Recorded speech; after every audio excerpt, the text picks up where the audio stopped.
அமெரிக்காவிலும் வெளிநாடுகளிலும் போருக்கு எதிராக வலுக்கும் போராட்டங்கள். அமெரிக்கா மற்றும் ஈரான் இடையிலான பதற்றம் அதிகரித்து வரும் நிலையில் இது இரண்டு நாடுகளுக்கு இடையேயான பிரச்சினையை தாண்டி உலக அரசியல் மற்றும் சமூக நிலைகளையும் பாதிக்கும் அளவுக்கு விரிவடைந்துள்ளது. அமெரிக்காவின் நேஷனல் கவுண்டர் டெரரிசம் சென்டர் இயக்குநரான ஜே ஹெண்ட் தனது பதவியை ராஜினாமா செய்தது முக்கிய திருப்பமாக பார்க்கப்படுகிறது. அவர் ஈரான் உடனடி அச்சுறுத்தல் அல்ல, இஸ்ரேலின் அழுத்தத்தால் போர் சூழல் உருவானது என குறிப்பிட்டுள்ளார். இதேவேளை உள்நாட்டு பாதுகாப்புத்துறை செயலாளர் கிறிஸ்டிக் நோயும் பதவி விலகியுள்ளார். அவருக்கு பதிலாக மார்க்வேன் முல்லின் முன்மொழியப்பட்டுள்ளார். இதனால் அமெரிக்காவில் அரசியல் அழுத்தம் அதிகரித்து அமைச்சரவை முழுவதும் பதவி விலக வேண்டும் என்ற கோரிக்கைகளும் எழுந்துள்ளன. இந்த நிலை உலகளாவிய தாக்கத்தையும் ஏற்படுத்தியுள்ளது.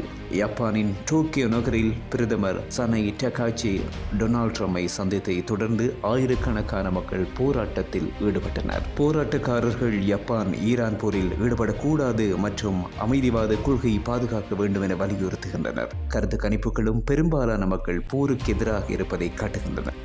அமெரிக்காவிற்குள் கூட கருத்து வேறுபாடுகள் அதிகரித்துள்ளன. அமெரிக்கா ஃபேஸ் கொள்கைக்கு எதிராக தேவையற்ற வெளிநாட்டு போரில் நாடு ஈடுபடுகிறது என விமர்சித்திருக்கிறார்கள். இந்த அழுத்தங்களுக்கு மத்தியில் டொனால்ட் ட்ரம்ப் ஈரான் மீதான தாக்குதலை 5 நாட்களுக்கு ஒத்தி வைத்துள்ளார்.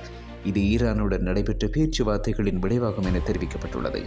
அடுத்த சில நாட்களில் நடைபெறும் பேச்சுவார்த்தைகளும் உலக நாடுகளின் நிலைப்பாடுகளும் இந்த பிரச்சனையின் எதிர்கால திசையை நிர்ணயிக்கும் முக்கிய காரணிகளாக இருக்கும்.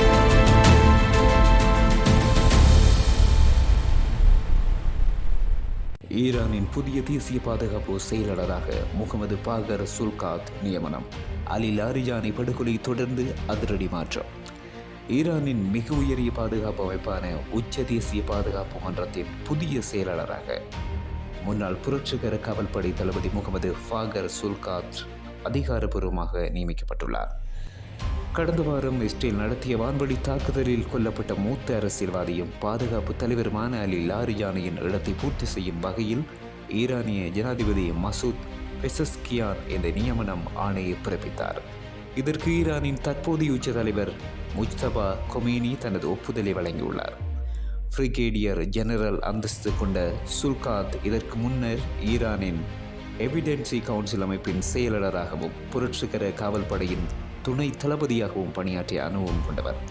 பிப்ரவரி இறுதியில் தொடங்கிய போர், பதற்றங்கள் மற்றும் நாட்டின் முக்கிய தலைவர்களின் படுகொலைகளுக்கு மத்தியில் ஈரானின் பாதுகாப்பு மற்றும் அணுசக்தி கொள்கைகளை தீர்மானிக்கும் இந்த முக்கிய பொறுப்பிற்கு அவர் கொண்டு வரப்பட்டுள்ளார். கடந்த மார்ச் 17 அன்று தெஹ்ரானில் அலி லாரிஜானி கொல்லப்பட்டதை தொடர்ந்து நாட்டின் பாதுகாப்பு கட்டமைப்பை வலுப்படுத்தும் நோக்கில் இந்த அதிரடி மாற்றத்தை ஈரான் அரசு மேற்கொண்டுள்ளது. ஈரானின் இந்த புதிய பாதுகாப்பு தலைமை மத்திய கிழக்கு பிராந்தியத்தில் எத்தகைய மாற்றங்களை ஏற்படுத்தும் என்பதை சர்வதேச சமூகம் உன்னிப்பாக கவனித்து வருகிறது.